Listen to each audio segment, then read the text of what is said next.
네, 지난번에 사도 바울은 하나님의 거룩하신 율법에 관해 말씀하면서 율법을 적법하게만 사용하면 선하다라고 그렇게 말을 했습니다.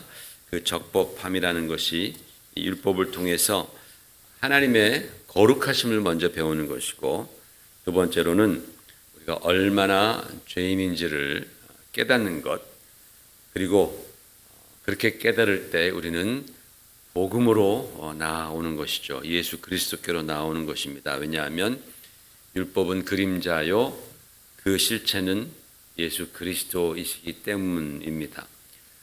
사도 바울은 예전에 율법에 매우 심취해 있었을 때에 자신도 율법을 적법하게 사용하지 못했다라는 것을 예수님을 만나고 나서야 비로소 보이기 시작했고 깨달아지기 시작했다라는 겁니다. 그때는 율법의 칼을 마구마구 휘두르는 것이 그것이 하나님의 뜻이라고 생각했고, 또 그렇게 예수 그리스도를 믿는 자들을 핍박하고 잡아 가두고 박해하는 것이 그것이 선한 일, 그리고 하나님의 일, 거룩한 일이라고 확신을 했었는데, 예수님을 만나고 나서 보니까 그거야말로 정말 자기 자신이 율법을 아는 것 같았지만 율법을 너무나 잘못 사용하고 있었다라는 것을 깨달은 것이죠. 여러분, 율법은 남을 비판하고 남을 판단하기 위해서 하나님 주신 것이 아니죠. 그것은 먼저 내 스스로를 하나님의 기준에 비추어 보라고 주신 겁니다. 너희가 얼마나 부족한 죄인들인지를 하나님의 그 거룩하심, 하나님의 기준에 비추어 보라. 그게 율법의 가장 먼저 첫 번째 용무이죠. 그래서 내가 하나님 앞에서 부적격자라는 것이 드러나게 되면 예수 그리스도의 복음으로 나오게 하는 것, 그것이 바로 율법입니다. 사도 바울은 그러한 과정들을 정말 처절하게 그는 거치죠. 그래서 내가 정말 참 내가 율법을 안다고 했지만 너무나 몰랐구나. 율법이 가리키는 바로 저 예수 그리스도, 하나님의 의이신 예수 그리스도를 내가 몰랐구나. 아주 처절하게 느꼈습니다. 그래서 그 후에 그는 율법이 무엇인지, 그리고 복음이 무엇인지를 누구보다도 뼈저리게 느꼈기 때문에 그 복음을 위해서 그는 평생을 헌신하게 되는 것이죠. 우리에게도 여러분 이러한 깊은 깨달음이 있기를 바랍니다. 우리가 신앙생활을 그저 그냥 수박 겉핥기식으로 그렇게 하다 보면은 항상 영적으로 허기짐을 느낍니다. 이게 아닌데 뭔가 이렇게 우리 심령 가운데 채워지지 않는, 내가 붙잡는 것 같은데 붙잡히지 않는, 뜬구름 잡듯이 그렇게 우리가 신앙생활 하는 경우가 참 많습니다. 그런데 정말 우리가 하나님 말씀을 통해서 내가 어떤 존재인지, 그리고 복음이 무엇인지를 깨닫게 되면은 그때부터 우리의 영혼은 체험받기 시작합니다. 우리의 영혼의 갈증이 사라지게 되는 거예요. 그래서 예수님께서는 자꾸만 그 주님의 말씀, 예수님께서 나에게 오라 그러면 너희의 배에서 생수의 강이 흘러나오리라. 그냥 시원한 그 해갈의 느낌 있잖아요. 더울 때 여러분 찬물을 꿀꺽 마시고 할 때 그 기쁨은 정말 무엇과도 비교할 수 없지 않습니까? 그러한 그 영혼의 해갈함을 주님께서 주시는 것이죠. 내가 어떤 자인지를 진정으로 깨닫고 복음이 나 같은 자에게 어떠한 정말 그 능력으로 나를 구원해 주시는지 그걸 깨닫는 그 순간에 우리의 신앙은 탄력이 붙게 될 것입니다. 오늘 사도 바울은 그런 것을 경험했죠. 그러면서 그가 이렇게 말씀합니다. 나를 능하게 하신 그리스도 예수 우리 주께 내가 감사함은 나를 충성되이 여겨 내게 직분을 맡기심이니 그랬습니다. 이런 느낌이죠.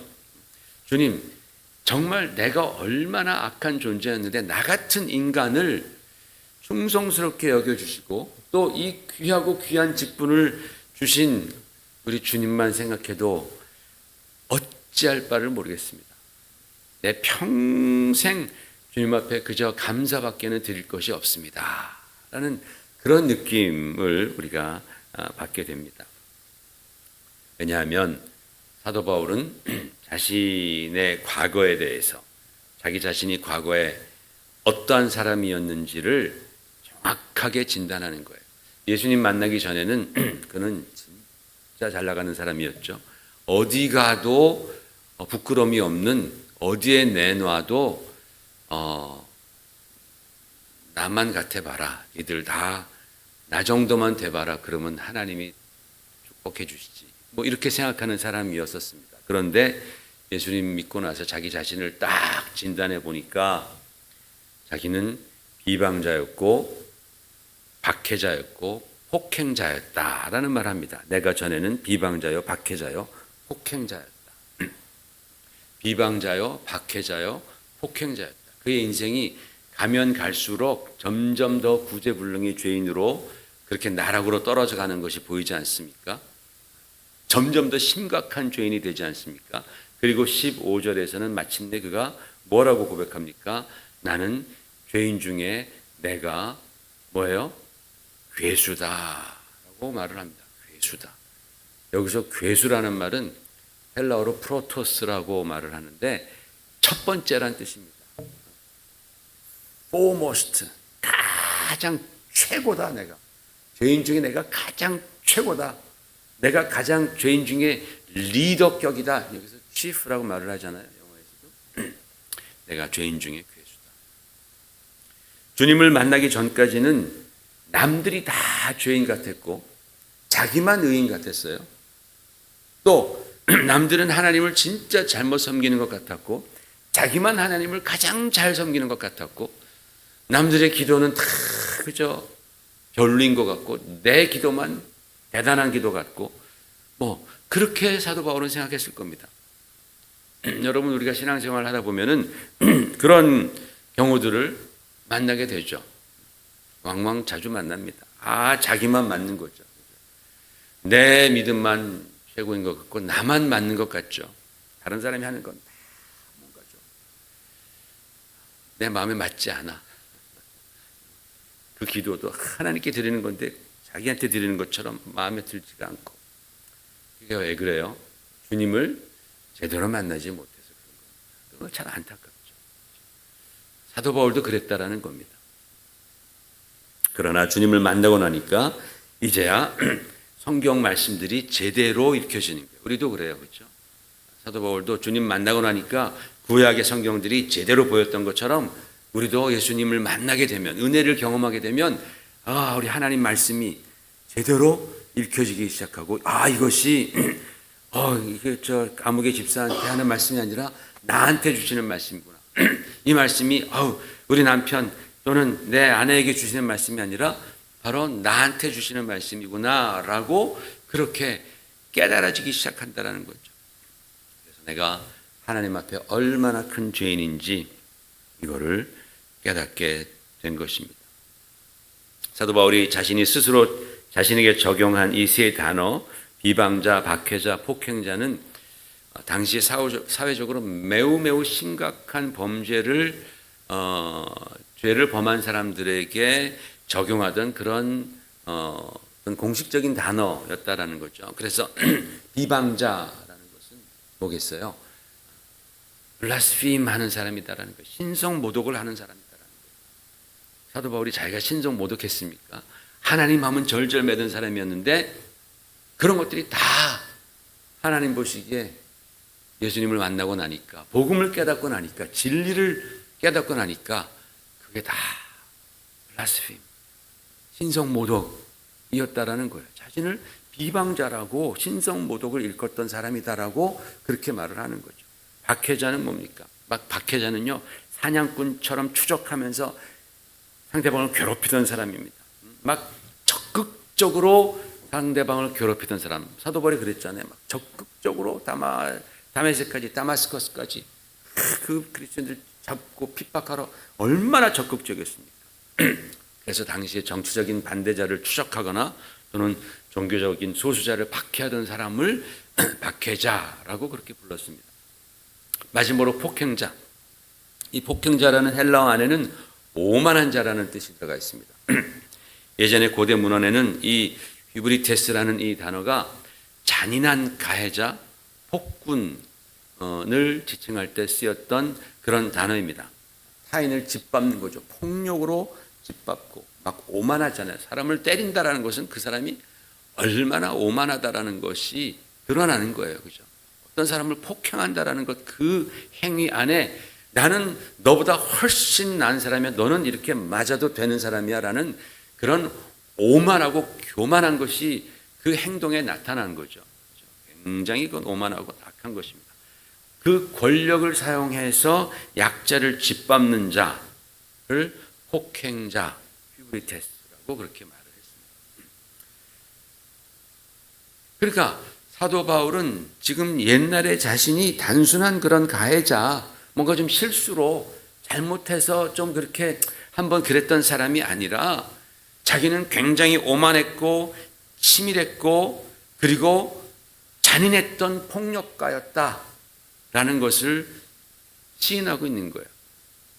여러분 그 한 몇 년 전에도 그 ISIS라는 그 이슬람 근본주의자들이 다니면서 얼마나 치밀하고 오만하고 잔인하게 폭행을 일삼았습니까? 막 전 세계가 다 보라고 그리스도인들 잡아다가 참수를 하고 그러면서 또 그러면 또 뭐 하면서 얼마나 그들이 그렇게 함으로써 하나님을 욕되게 합니까? 자기는 그것이 하나님을 알라를 잘 섬기는 거라고 그렇게 믿었지만 마침내 그들은 비방자요 또 박해자요 폭행자였지 않습니까? 사도 바울이 그랬다라는 거예요. 여러분 사도 바울이 이렇게 말한 거는요 자신이 괜히 겸손을 떨기 위해서 그런 게 아닙니다. 우리가 이렇게 볼 때 아유 사도 바울이 참 겸손하네. 아유 우리가 이런 겸손을 배워야지. 저도요 예전에는 비방자였고요 박해자였습니다. 저도 예전에는 폭행자였습니다. 그렇게 우리가 막 말하고 싶지만은 사도 바울이 겸손 떨려고 이러는 게 아닙니다. 정말 사도 바울은 주님 만나기 전에는 그런 사람이었습니다. 요즘에 종교적인 파나틱들, 그런 광신도들, 그들에게서 볼 수 있는 정말 눈빛이 반은 돌아가 있는 그리스도인들 막 핍박할 때 여러분 그런 인간을 좋아할 사람이 어디 있겠습니까? 겉으로는 얼마나 거룩 외치면서도 뒤로는 오만방자하고 비방자였고 폭행자였던 절대로 용서받지 못할 그런 인간이 바로 회심하기 전의 바울이었다라는 겁니다. 아마 우리 중에 여러분 이 회심하기 전에 바울보다 못된 사람은 아무도 없을 겁니다. 아멘이시죠? 아니 저는 더 못됐습니다 하고 그렇게 목사님이 저를 몰라서 그렇죠. 제가 그래도 한가닥 했습니다. 뭐 바울은 그만큼 악했다라는 겁니다. 그런데 참 정말 하나님이 위대하시고 복음의 능력이 놀랍고 주님의 십자가의 은혜가 참으로 크신 그 이유는 바로 우리 하나님에게는 용서하지 못할 인간이 없으시고 고치시지 못할 그런 사람이 없으시다라는 것이죠. 바울 같은 그런 인간을 정말 안하무인격인 자기가 최고라고 생각하면서 오만하게 그렇게 많은 사람들을 핍박하고 괴롭혔던 그 인간을 주님께서는 용서하셨다라는 거예요. 그가 돌아왔을 때에 그가 주님 앞에 정말 엎드렸을 때 그가 회개할 때에 주님은 그를 용서하셨고 그를 고치셨다라는 거예요. 할렐루야. 정말 하나님의 그 위대하심이 바로 이 사도 바울의 삶을 통해서 나타나는 거예요. 바로 그런 그 자신을 사도 바울은 잘 알았기 때문에 자신이 하나님의 그 능력으로 말미암아 이방인의 사도가 된 것이 하나님의 일꾼이 된 것이 복음의 일꾼이 된 것이 그것이 얼마나 큰 은혜였는지를 그런 매 순간 깨달으면서 살았던 것이죠. 그가 복음을 위해서 살아가면서 얼마나 많은 고난을 겪고 얼마나 많은 어려움들을 헤쳐나가야 됐습니까? 그럼에도 불구하고 그 순간순간마다 자신이 어떠한 사람이었다라는 것을 그가 기억하고 하나님께서 자기에게 얼마나 큰 은혜를 베푸셨다라는 것을 기억할 때 그는 그런 모든 그 사역 가운데 있었던 그 아픔과 고난과 그러한 그 어려움들을 그는 능히 감당하는 그러한 정말 멋진 사도가 될 수 있었던 것입니다.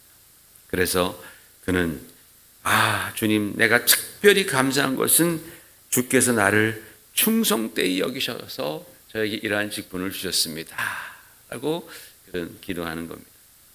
여러분들과 여기서 함께 또 깨닫기를 원하는 것은 말씀드렸듯이 바울이라는 인간이 얼마나 문제가 많았던 사람입니까? 그런데 주님께서는 그를 충성되이 여기셨다라고 말씀하는 거예요. 나를 능한 자로 주님께서 취급해 주시고 충성되이 여기셨다. 무슨 말씀입니까? 예수님께서는 그의 그 많은 문제들을 보시기보다는 그의 그 장점, 그의 충성됨을 보고 주님께서 기뻐하시는 거예요. 예전에 잘못된 것에 쓰였던 그 많은 능력들을 주님께서는 다 받아주시고 방향만 싹 바꿔서 사용하시는 거죠. 할렐루야. 방향만 싹 바꾸니까 그가 가졌던 그 많은 그 단점들이 장점이 되는 거예요. 능력이 되는 거예요. 거룩한 직분을 주시면서 그의 삶의 방향을 바꿔주시는 거예요. 그의 탤런트의 방향을 바꿔주시는 거예요. 그가 하나님 보시기에 교회가 볼 때는 예전엔 그게 참 단점이었는데 하나님께서 착 방향만 바꿔주시니까 그것이 엄청난 장점이 되고 능력이 되는 거예요. 충성스러운 사도 바울이 되었다라는 겁니다. 우리도 마찬가지죠, 여러분. 우리도 흠이 많고 부족함도 많습니다. 그런데 군뱅이도 기는 재주가 있다고, 그렇죠? 내가 9가지가 부족해도 잘하는 1가지 정도는 있잖아요. 잘하는 게 없다 하더라도 딱히 잘한다기보다도 그래도 2-3가지는 괜찮은 게 있지 않습니까? 그러니까 우리가 살죠, 이렇게. 내가 그래도 2-3가지 괜찮은 것이 있다고 항상 우리 거울 보면서 우리 꼭 고백하시기 바랍니다. 나는 그래도 2-3가지 괜찮은 게 있어. 주님께서 바로 그거 보신다라는 거예요. 그거 딱 보시고 칭찬하시고 그리고 우리를 사용하시는 줄로 믿습니다. 내 능력과 내 성품과 나의 재능들 아무리 예전에는 정말 악하게 사용되었다 할지라도 주님께서는 방향 바꾸시는 분이에요. 방향을 바꾸시니까 예전에는 폭주족이 이제는 카 레이서가 되는 거죠. 사람들을 막 열광케 하는 주님께서는 그대로 사용하시는 방향을 바꿔서 할렐루야. 그래서 사도 바울이 13절에 도리어 긍휼을 입은 것은 내가 믿지 아니할 때에 알지 못하고 행했다라는 말씀을 합니다. 우리가 이걸 보면은 갑자기 기뻐하다가도 탁 체한 것처럼 걸리죠. 나는 이미 믿는데도 똑바로 못하니까 나는 긍휼을 입지 못하는 거 아닌가. 사도 바울은 내가 믿지 아니할 때 내가 알지 못해서 그렇게 행한 거야 라고 그렇게 고백하지 않습니까? 근데 나는 이미 믿고 있는데 사실 믿고 있는데도 그렇게 행한다면 사실은 믿지 않은 겁니다. 잘 믿지 못하는 겁니다. 그러나 이러고 저러고 떠나서 15절에 보니까 이런 말씀이 있어요. 같이 읽어봐요. 15절 시작. 믿보다 모든 사람이 받을 만한 이 말이여 그리스도 예수께서 죄인을 구원하시려고 세상에 임하셨다 하였도다. 죄인 중에 내가 괴순이라. 한 번 더 읽을 때는 모든 사람에 우리가 강조를 두어서 모든 사람 내 자신을 거기에 포함시키십시다. 다시 한번 시작. 믿보다 모든 사람이 받을 만한 이 말이여 그리스도 예수께서 죄인을 구하시려고 세상에 임하셨다 하였도다. 죄인 중에 내가 괴순이라. 아멘. 이 모든 사람 안에 저와 여러분 반드시 포함되어 있죠. 아무리 큰 죄인이고 아무리 내가 하나님을 대적했다 할지라도 내가 아무리 불순종했다 할지라도 주님께만 돌아오면 우리 주님은 우리를 받아주시고 용서해 주시고 회복해 주시고 고쳐주시고 그리고 우리를 흉성되이 여기신다. 우리에게 직분을 주십니다. 그래서 여러분 우리의 작은 것이라도 받아주시면서 기뻐하셔서 그로 인해서 우리에게 귀한 일을 맡겨주신다. 정말 하나님의 그 일을 맡겨주신다라는 생각을 여러분 한번 해보시기 바라요. 얼마나 이것이 은혜이고 감사합니까? 나 같은 자에게 귀한 직분을 주셨다. 주님의 몸된 교회를 섬길 수 있는 하나님의 나라를 위해서 내가 정말 헌신할 수 있는 이 귀한 직분 주셨으니 할렐루야 감사합니다. 그래서 우리가 늘 정말 기뻐하면서 받은 직분과 사역과 섬김을 통해서 우리 주님 주신 은혜를 경험하시는 저와 여러분 되시기를 주님 이름으로 축원을 드립니다. 할렐루야. 하나님 아버지 주의 은혜를 감사드립니다. 우리에게도 오늘 이 아침에 사도 바울이 우리에게 전한 그 사도 바울의 기쁨과 감사가 넘치도록 도와주시옵소서. 예수님 이름으로 간절히 기도 올립니다. 아멘.